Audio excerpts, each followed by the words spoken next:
السلام عليكم ورحمة الله وبركاته. ازيكم حبايبي؟ عاملين ايه؟ يا رب تكونوا كويسين وبخير وفي احسن حال يا رب العالمين. احنا النهاردة او امبارح عشان احنا بيتناها في التلاجة لحد ما سقعت وعملت معانا الوش الدسم ده. تمام. ده ايه بقى؟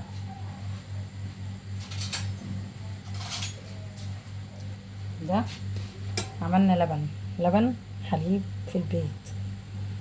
تمام. شايفين الوش؟ شايفين القشطة؟ شايفين القشطة يا جماعة؟ شايفين قشطته؟ شايفين القشطة الدسامة بتاعته؟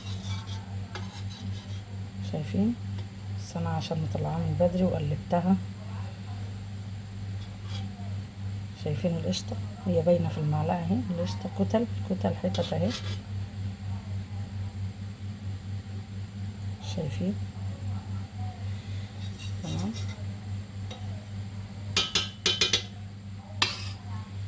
شايفين اللبن؟ لبن والله العظيم شربته دسم جميل. طبعا انا مش عايزه اشيل وشه منه، انا عايزاه بوشه كده اشربه. تمام. عايزه تشيلي الوش وتعمليه زبده جوز الهند. تمام. شايفين اللبن جميل ازاي؟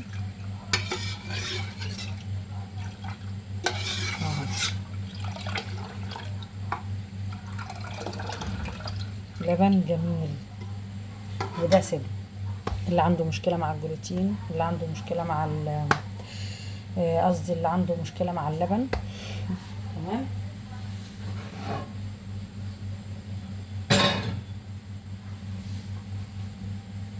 يعني اللي عنده مشكله مع اللبن الحليب ومنتجات اللبن، بصوا مفيش احلى من كده. تمام. ده كده احنا عملنا اللبن ازاي؟ جبنا جوز الهند وحطيناها نضيف، حطيناها في ميه وغلت على النار او بطحنها. انا هعملها دلوقتي قدامكم هتشوفوا الطريقه واحده واحده. تمام. احنا هناخد دي دلوقتي هنحمصها في الطاسه على النار عشان هنطحنها. خلينا مع بعض كده نشوف هنعمل. بصوا دي جوز الهند اهي خشنه.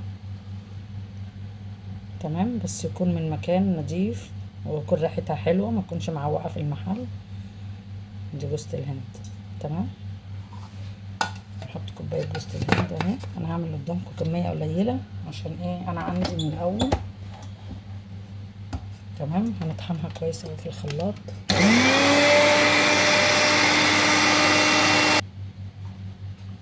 شايفين؟ نعملها خالص خالص، نعمل لحد اخر درجه. تمام.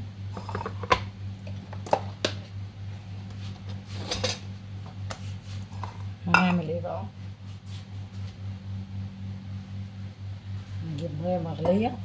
دي ميه جايبينها من على النار مغليه وهنفضي فيها.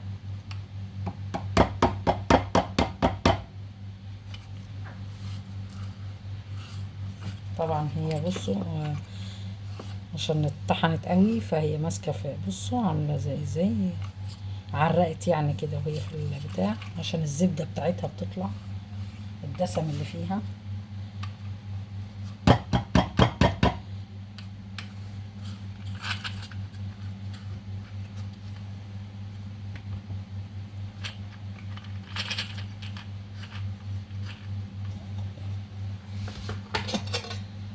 هنقلبها.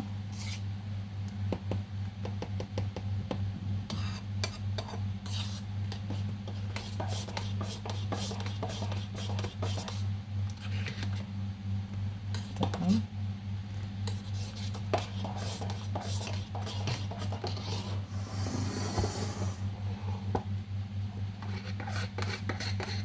شايفين؟ من قبل ما تبات ومن قبل اي حاجه. شايفين الوش بتاعها اول ما اتحطت في الماء المغليه؟ هنسيبها بقى نغطيها عشان الزيوت الطياره اللي فيها ما تطلعش بره. احنا عايزين الدسم بتاعها كله.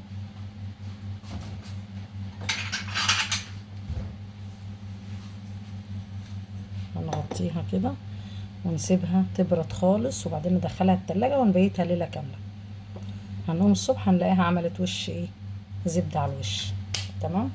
عايزه بقى تشيلي الزبده تخليها زبده جوز الهند لوحدها، عايزه تخليها تاخدي الدسم كله تشربيها، زي ما تحبي. عايزه تعملي بقى باللبن ده رز بلبن، عايزه تعملي بيه قهوه باللبن، عايزه تعملي تدخليه بقى في اي حاجه انت بتعمليها باللبن، عادي جدا. ده للناس اللي عندها مشاكل مع اللبن يعني. طبعا احنا بنصفي بمصفى لما نيجي ايه، لما يبرد خالص خالص. تمام. هنصفيها بمصفى عشان لو فيها اي حاجة، مصفى سلك زي كده شايفين، او بحتة اللي هي بنصفي بيها العرقسوس، الشاش. تمام. القماش الشاش الابيض ممكن نصفي بيه. المهم اي شوائب بقى تطلع من اي تفل يطلع منها كده، محمصاه في الطاسة. عايز تحمصيه في الفرن تحمصيه في الطاسة كده. تمام. ممكن يطلع منه عشان كنت حاطه شويه بس خشن، يعني ما كنتش طحناه قوي.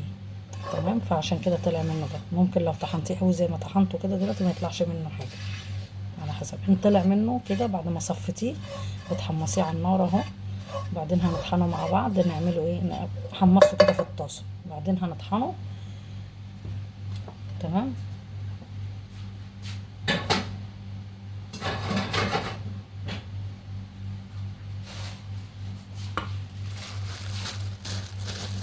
هنطحنه نعمله ايه، دقيق. يبقى دقيق جوز الهند،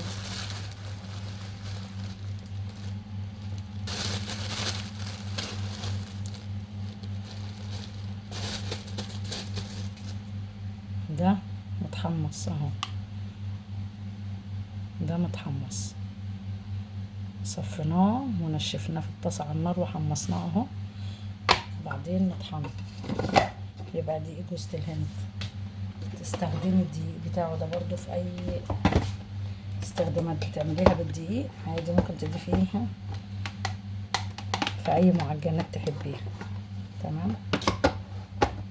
يعني ميه جوز الهند، لبن، تفل جوز الهند، دقيق، زبده اللي بتبقى على وش اللبن، زبده جوز الهند. يعني هتستخدمي عندك 3 استخدامات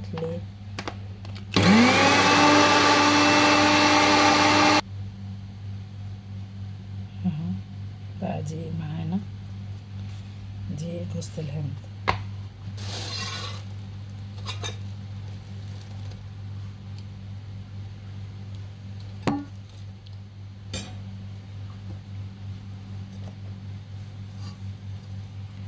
وكده يا جماعه دي اهو،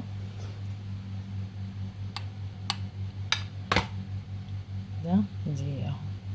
تمام. دي جوز الهند، ومعانا لبن جوز الهند، ومعانا قشطة جوز الهند او زبدة جوز الهند. تمام.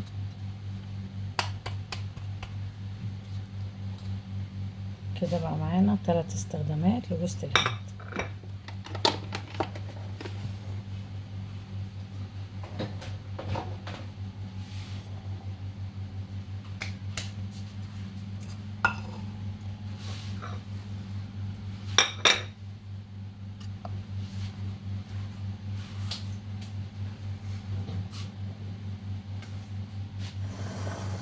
تمام.